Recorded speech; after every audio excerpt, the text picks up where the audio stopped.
बालेश्वर रे art of living पक्षर अनुष्ठित है सोमनाथ मंदिर ज्योतिर्लिंगंकर रुद्र महाभिषेक सामूहिक दर्शन में सामिल हेले हजार हजार श्रद्धालु।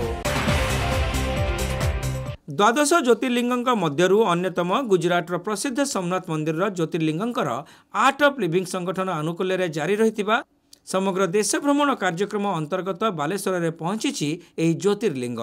एही क्रम में पूर्व प्रस्तुति अनुजाई सहरर होटेल हरिप्लाजा ठारे ज्योतिर्लिंगंकर रुद्रा महाभिषेक अनुष्ठित हो जाइछि। हजार हजार श्रद्धालुंकर गहन में अपराह्न 4टारू एही दिव्य कार्यक्रम प्राय 3 घंटा धरी चलीथिला। आर्ट ऑफ लिविंग मुख्य आश्रम आसीथिबा संत माने विधिपूर्वक अभिषेक कार्य संपन्न करथिले।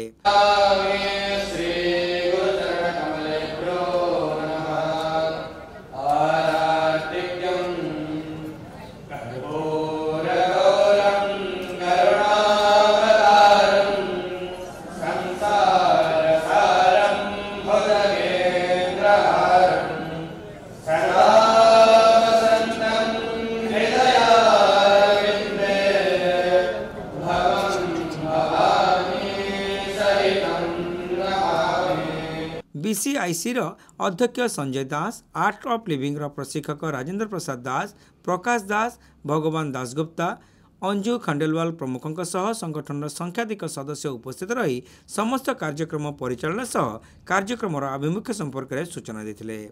एथिरे हमर ज्योतिर्लिंग दर्शन सर्वसाधारण व्यवस्था अच्छी, रुद्राभिषेक पूजा अच्छी। ज्योतिर्लिंगर इतिहास यहाँ ये 1000 वर्ष तले यहाँ जो पाई ध्वस्त विध्वस्त होता ताकू पूजा को पूजक मैंने रखी लुचई रखी देखी भग्नावशेष को शिवलिंग रूप देते। 100 वर्ष तले से कांची शंकराचार्य पाक गले से कहले कि भारत स्वाधीन है राम मंदिर है जो आपंकर शंकर बोली सत हे यहाँ देवे से माने करेंगे अल्टीमेटली स्थापित कर योजना अच्छी किंतु सेटा निश्चित भाव में कही होनी तेणु सेटा को से माने एबे एटा समस्त दर्शन पाई देश सारा एटा बुला होछि। मोहम्मद गजनीर आक्रमण में खंड विखंडित होइतिबा ज्योतिर्लिंग को दक्षिण भारतर जनेक व्यक्ति उद्धार करने सह पूजा अर्चना करुथिले। परे से ज्योतिर्लिंग कांचीपीठ में शंकराचार्य को हस्तांतर करा जायथिला। संप्रति से ज्योतिर्लिंग लोकलोचन को आसवा सहित आर्ट ऑफ लिविंग आनुकूल्य रे भारत भ्रमण करा जाउछु बोली संगठन पक्षरु सूचना दिया जायछि। बालेश्वर सहररु ज्योतिर्लिंग अन्य जिला सह देशर विभिन्न स्थान परिभ्रमण करिबा परे पुनर्बार सोमनाथ मंदिर रे स्थापित हेबे बोली सेमाने सूचना दैछन्ति। सोमनाथ रे ज्योतिर्लिंग थिले तो तांकू 17 थर अटैक सोमनाथ मंदिर पूरा ध्वस्त विध्वस्त होता। तो से ज्योतिर्लिंगर किसी खंड विशेष शास्त्री मैंने नहीं कि आप जो कांची आमर शंकराचार्य पाक जा पहुँचले तो से कहले आप यहाँ को लेकिन 100 वर्ष लुचेक रखतु जो आमर राम मंदिर अयोध्या तो से आपण साउथ रे शंकर बोली जन स्पिरिचुअल लीडर आसवे तो आप देवे।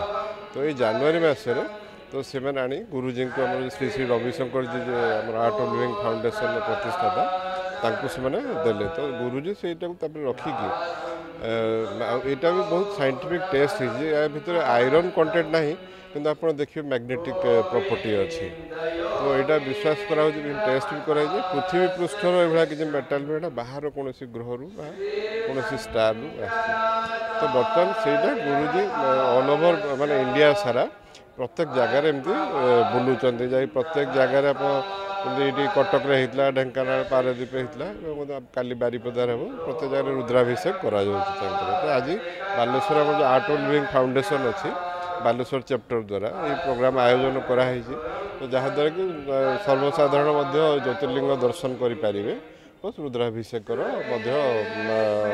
अटेंड कर बारिपदार पड़े जोड़ा अच्छे जोड़ा पड़े राउरकेला जी। ଏହି ଅବସରରେ ଆୟୋଜିତ ମହାଦେବଙ୍କର ଭଜନ କୀର୍ତ୍ତନରେ ଶ୍ରଦ୍ଧାଳୁମାନେ ବିମୋହିତ ହୋଇଥିବା ଲକ୍ଷ୍ୟ କରାଯାଇଥିଲା। ପରେ ଶ୍ରଦ୍ଧାଳୁମାନେ ଦିବ୍ୟ ଜ୍ୟୋତିର୍ଲିଙ୍ଗଙ୍କର ଦର୍ଶନ କରିବାର ସୁଯୋଗ ପାଇଥିଲେ।